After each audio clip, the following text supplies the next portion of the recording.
Oke, mari kita bahas sesuatu yang mungkin jarang sekali terdengar. Kita akan coba bongkar satu babak kelam dari sejarah Perang Dingin yang seringkali terlupakan. Nah, coba bayangkan Anda ada di Chile tahun 1973. Lalu Anda lihat di dinding ada tulisan Jakarta Viene.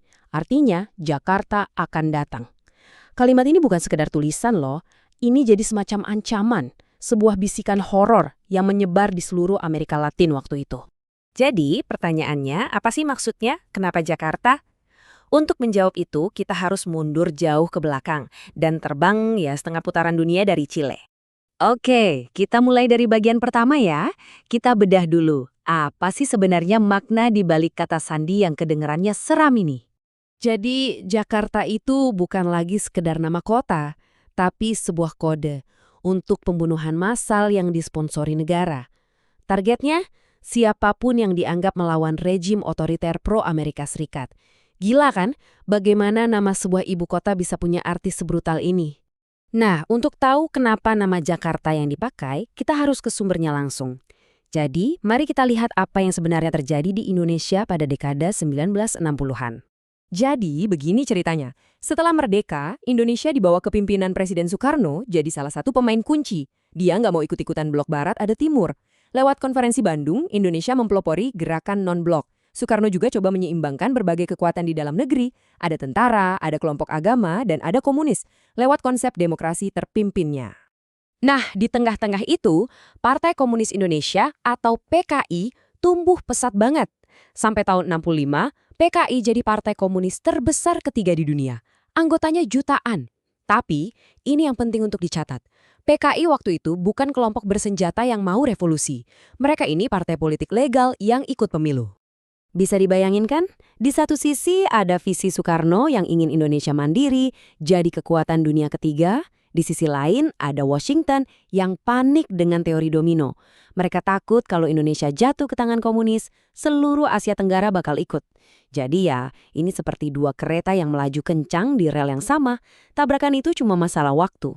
Dan benar saja, ketegangan yang sudah memuncak itu akhirnya meledak. Dan ledakannya luar biasa dahsyat. Jadi salah satu tragedi kemanusiaan paling mengerikan di abad ke-20. Pemicunya adalah peristiwa tanggal 30 September 1965.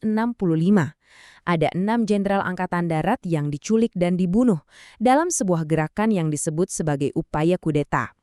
Tanpa menunggu lama, militer di bawah pimpinan Jenderal Soeharto langsung menudung PKI sebagai dalangnya. Dari situ dimulailah kampanye propaganda besar-besaran yang sangat kejam.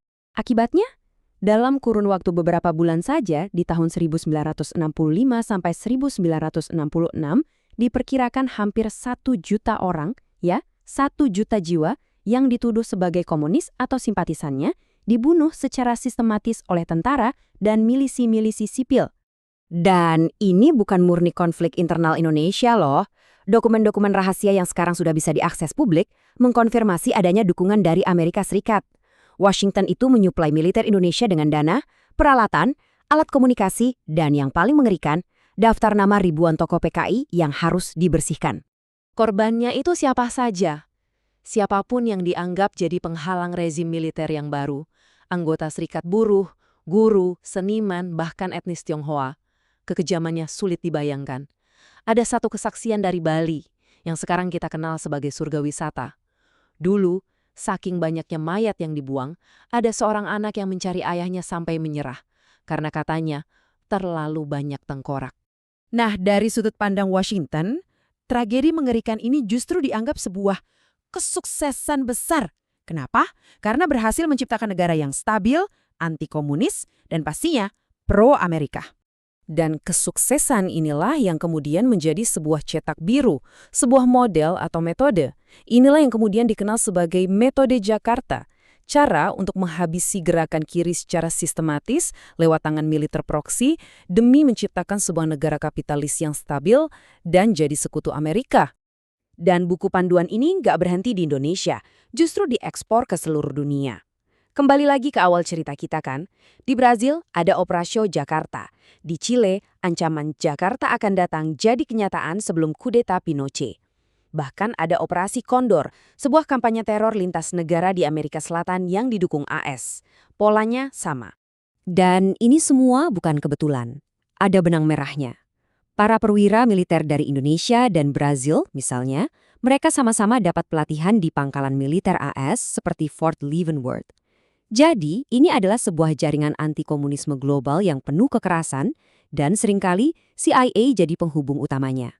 Ini kan jadi pertanyaan besar ya, kalau kekerasan ini skalanya begitu masif dan dampaknya begitu mendasar, kenapa kok kita jarang sekali dengar ceritanya? Kenapa ini nggak ada di buku-buku sejarah kita? Jawabannya ironis sekali, justru ada pada kesuksesannya. Seperti yang tertulis di sini, peristiwa 1965-66 itu sukses total bagi Washington. Dan negara-negara jauh yang stabil dan pro-Amerika, ya mereka nggak akan jadi berita utama. Cerita mereka sengaja ditenggelamkan. Proses pelupaan yang disengaja ini bisa disebut sebagai amnesia geopolitik. Kita secara aktif dibuat lupa pada sejarah kekerasan yang sebenarnya jadi fondasi tatanan dunia saat ini. Tujuannya, agar dunia yang kita tinggali sekarang ini terlihat normal, alami, dan adil, padahal dibangun di atas tumpukan sejarah kelam. Jadi, kalau kita bertanya lagi, bagaimana sebenarnya Blok Barat memenangkan Perang Dingin, apa jawaban sesungguhnya yang tersembunyi di balik semua amnesia ini? Pernah ada seorang penyintas dari Indonesia yang ditanya pertanyaan itu. Jawabannya sangat singkat, tapi menohok. Kalian membunuh kami. Dan mungkin itulah warisan metode Jakarta yang sering kita lupakan. Bahwa dunia yang kita kenal sekarang dibentuk oleh jutaan suara yang sengaja dibungkam.